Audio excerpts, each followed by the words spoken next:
So meron pala tayong ulo ng baboy ngayon kasi binigyan tayo ng kaibigan natin. So kapag ulo ng baboy ba, ano yung naiisip nyo na putahing Pinoy na pwede nating lutuin kapag ulo ng baboy?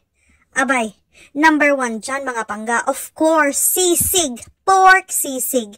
So, pagkatapos kong linisin ito mga pangga, papakuluan at ihawin ko na ito for our sisig. At ito na nga mga pangga, tapos na tayo mag-ihaw at na-chop ko na rin into small pieces. At nag-prepare na rin ako sa mga ricados natin. Meron tayong sibuyas, bawang, lime, bay leaves, mayonnaise. Kailangan natin ng asin, paminta, sugar, butter, liver spread, suka, and of course, kailangan natin ng sili. Kung meron kayong fresh sili, gamitin nyo yun, mga panggaha, kasi frozen lang meron ako. So, una, of course, mga pangga, kapag mainit na yung kawali natin, maglagay lang tayo ng eksaktong amount ng butter. Tapos, spread all throughout sa kawali. At kapag tunaw ng mga langga, lagay na natin ang ating inihaw na baboy. Ayan. Tapos, sautay lang. Mix. Prito natin ng konti. Pagkatapos yan mga langga, ilagay na natin yung bawang. Tapos, mix lang din.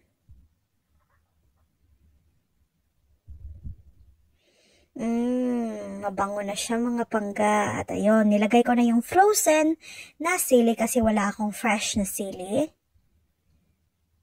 Kasi, depende sa iyo yung mga langga ha, kung gaano kadaming sili yung gusto nyo. Ako kasi, mahilig ako sa maanghang talaga eh. Kaya, nilagay ko dyan, marami na. Pero yung sili na kasi yan, depende sa sili na gagamitin nyo. Yung sili na yan, hindi siya masyadong maanghang. So, kaya dinamihan ko na. Pero kapag kulang naman, mag-a-add tayo. Naglagay na rin ako ng bay leaves, ng paminta. Kailangan damihan ng paminta. Kasi yung baboy na to, medyo na kasi siya, matanda na. So, kailangan nating lagyan ng maraming paminta para mawala yung amoy niya. Tapos, mix. Tapos, maglalagay tayo dito ng suka. Of course, di mawawala yan. Dato puti, baka naman. Hindi po ito sponsored mga pangga, ha?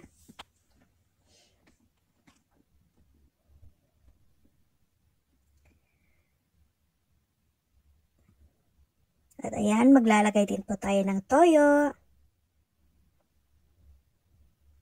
Tamang amount lang po. Hindi po kasi ako nagsusukat. Kasi parang tinatansya ko lang. At ngayon maglalagay tayo ng lime mga langga. Pero kung meron kayong kalamansi, gamitin yung mga pangga. Kasi nga, mas mabango siya. Kaso wala akong kalamansi. So madami tayong lalagay na lime kasi nga mapanghitong baboy na to kasi matanda na siya. Ngayon maglalagay tayo ng asin.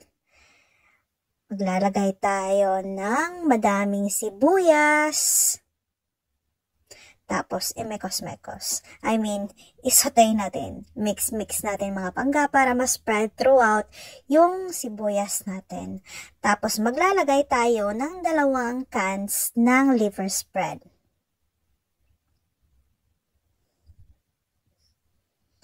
Tapos, i-mix natin yung liver spread. Sa ganun maluto siya. Tapos, naglagay na rin pala akong mga pangga. After nyan, maglalagay ako ng mayonnaise. Pero di ko na maipapakita sa video. Kasi nakalimutan kong ma-videohan siya. Pasensya na po, kakasimula lang po sa vlogging. So, ayan, mix na mga pangga. Nalagyan ko na yan. Meron na ring asukal. Meron ng mayonnaise, sobrang bango na. So, meron ko yung hot plate gamitin yung mga pangga. Since wala ako, yan, sa kawali na lang, nilagyan ko ng 2 egg. Tsaka, ako kasi, gusto ko yung i-mix na diretso. So, may mix ko na yung egg and ready for eating!